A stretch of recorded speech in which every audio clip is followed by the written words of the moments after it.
Nesse vídeo, irei falar sobre o mercado de derivativos, seu conceito, o objetivo de sua aplicação, os fatores de risco envolvidos nessas operações, os tipos existentes de contratos e as formas de liquidação.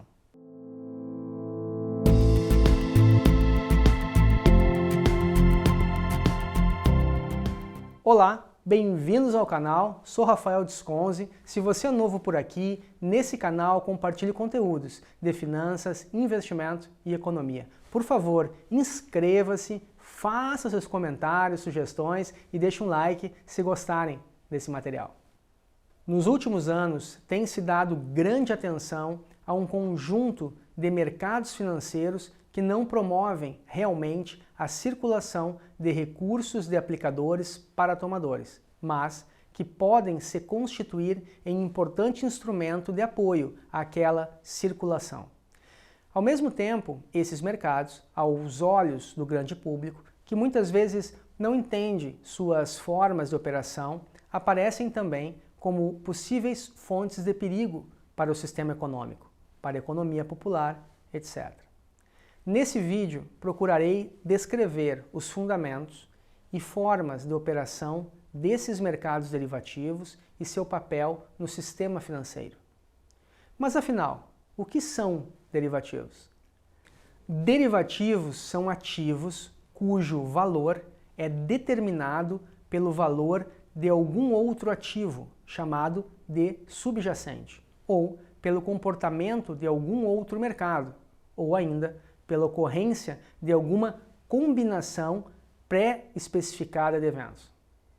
Contratos derivativos são, assim, apostas de que alguma dada sequência de eventos terá lugar em um ou mais mercados. Esses contratos visam derivar benefícios de movimentos dos mercados em alguma direção ou evitar as perdas que poderiam derivar desse mesmo comportamento. Desse modo, derivativos permitem a decomposição de risco que costumavam estar embutidos num dado contrato em riscos elementares que possam ser vendidos separadamente. É essa propriedade que explica o rápido crescimento desses mercados a partir dos anos 70. Contratos derivativos, na verdade, têm sido usados em escala restrita, pelo menos desde o século XIX. Basicamente, eles eram usados em mercados para mercadorias agrícolas, em sua forma mais simples, a de contratos futuros transacionados em bolsas. Estes eram mercados em que um certo bem era vendido para entrega futura, a um preço fixado no presente, para pagamento na data da entrega. Vamos supor que os produtores agrícolas estejam sujeitos a dois tipos de risco. O risco de não obter o nível de produto planejado, chamaremos esse risco de incerteza tecnológica, e o risco de não ser capaz de vender esse produto ao preço desejado, incerteza de mercado. O desenvolvimento de um mercado futuro, um tipo de derivativo, permitiria a separação das duas formas de incerteza envolvidas na atividade agrícola. Com ele, o produtor poderia vender o risco de mercado, vendendo seu produto esperado para entrega futura a um preço pré-fixado, correndo apenas o risco que ele, por suposto, conhece melhor, que é o risco tecnológico. Naturalmente, se o produto efetivamente colhido for menor do que o que foi vendido para entrega futura, o produtor tem de comprar a diferença para honrar o contrato. Este risco, o produtor continua correndo. Derivativos não permitem eliminar todos os riscos. Na verdade, derivativos não eliminam riscos. Eles permitem que esses riscos sejam vendidos para quem julgue ser capaz de administrá-los de forma mais eficiente. No exemplo dado, a incerteza de mercado será administrada pelo comprador da mercadoria para entrega futura. Por exemplo, um produtor de óleo de soja que compra soja para entrega futura. A ideia por trás do desenvolvimento de mercados de derivativos, portanto, é a de que diferentes grupos sejam capazes de administrar categorias específicas de risco de forma mais eficiente. Derivativos permitem separar riscos e alocá-los exatamente por esses grupos, segundo suas preferências. Quando o produtor vende uma mercadoria para entrega futura, ele está transferindo o risco de mercado para seu comprador, que deve julgar conhecer a operação do mercado melhor que o produtor.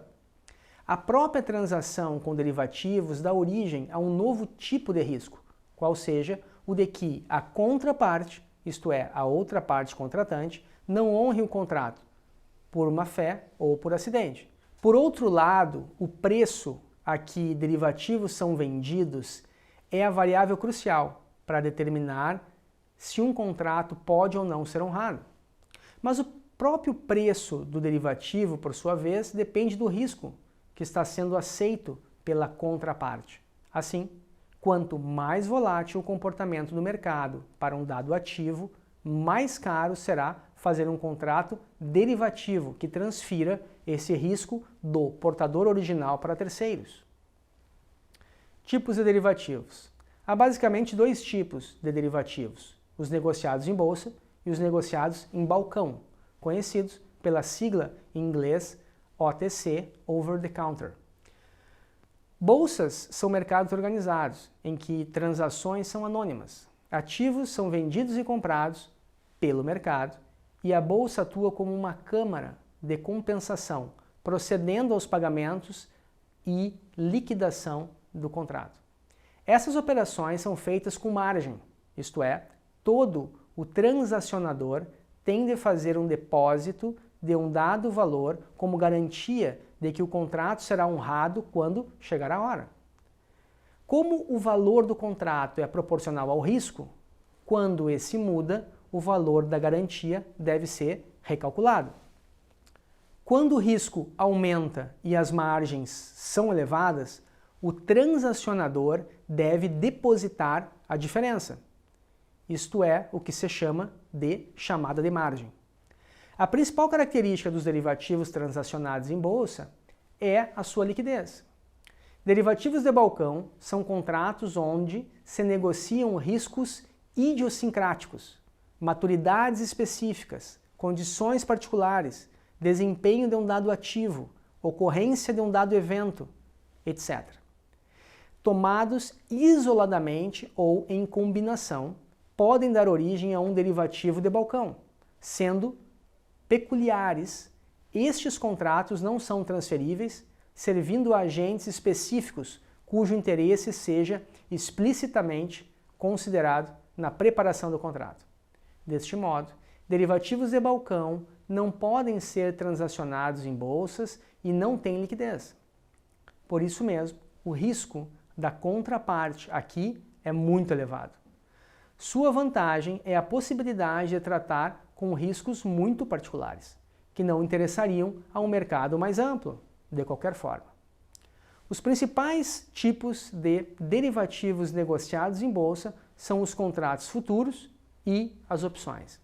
Contratos futuros são aqueles em que a parte assume a obrigação da entrega de um determinado item numa determinada data a um preço pré-determinado.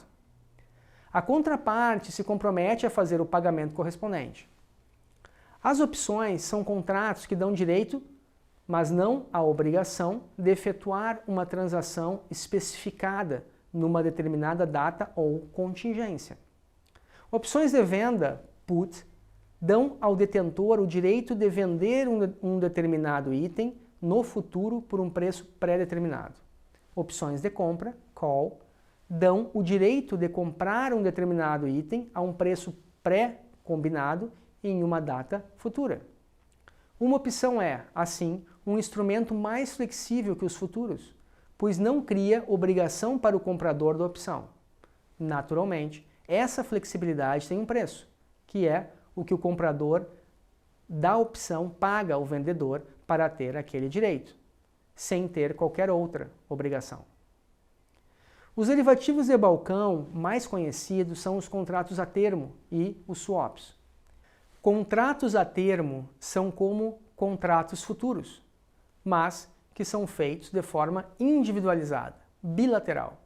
Swaps são contratos em que agentes trocam as características de um determinado ativo ou de uma obrigação pelas características de outro.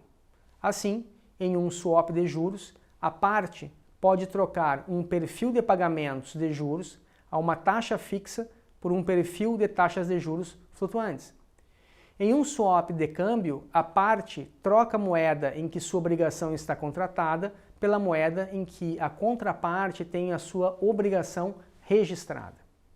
Finalmente, contratos podem ser simples, plain vanilla, como, por exemplo, um contrato a termo ou um swap, ou estruturados, em que se combinam características de 2 ou mais tipos de contratos, como, por exemplo, os swaptions, em que se combinam características de swap com opções, dando ao detentor do contrato o direito de iniciar um swap no futuro, se assim quiser.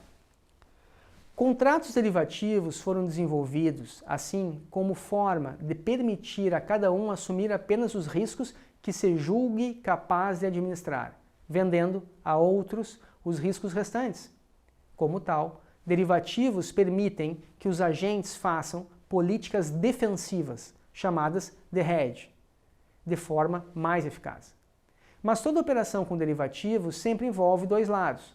Para que alguém faça um hedge, é preciso que uma contraparte esteja disposta a assumir aquela aposta. Deste modo, derivativos podem ser também instrumentos de especulação, em que uma contraparte aposta ser capaz de manejar riscos melhor que os outros participantes do mercado. A operação dos mercados de derivativos e os riscos criados por ele foram colocados em grande evidência por causa de seu papel na gestação da crise financeira internacional de 2008. De fato, derivativos estiveram no coração da crise desde seu início. Primeiro, na criação de papéis securitizados, baseados em empréstimos hipotecários, que ficaram conhecidos pela sigla em inglês MBA, Mortgage Backed Assets. Depois, pela criação de novas classes de papéis lastreados nos MBAs, conhecidos como CDOs, Collateralized Debt Obligations. Finalmente, através da criação de formas de seguro contra calotes nesses papéis, além de outros, conhecidos como CDS, Credit Default Swaps. Em tese, pode-se argumentar que essas classes de derivativos poderiam contribuir para que o risco dos empreendimentos financiados pudessem se espraiar por um número de investidores maior, reduzindo, assim, o impacto de um default sobre aplicadores individuais. Na prática, o que se percebeu é que contribuíram para tornar o risco realmente envolvido nas operações mais opaco e, assim, o sistema mais especulativo e despreparado para resistir a um choque adverso. Obrigado por assistirem, compartilhem sua percepção sobre esse tema, espero que tenham gostado, não esqueçam de se inscreverem no canal, deixem o seu like e nos vemos no próximo vídeo. Tchau, tchau!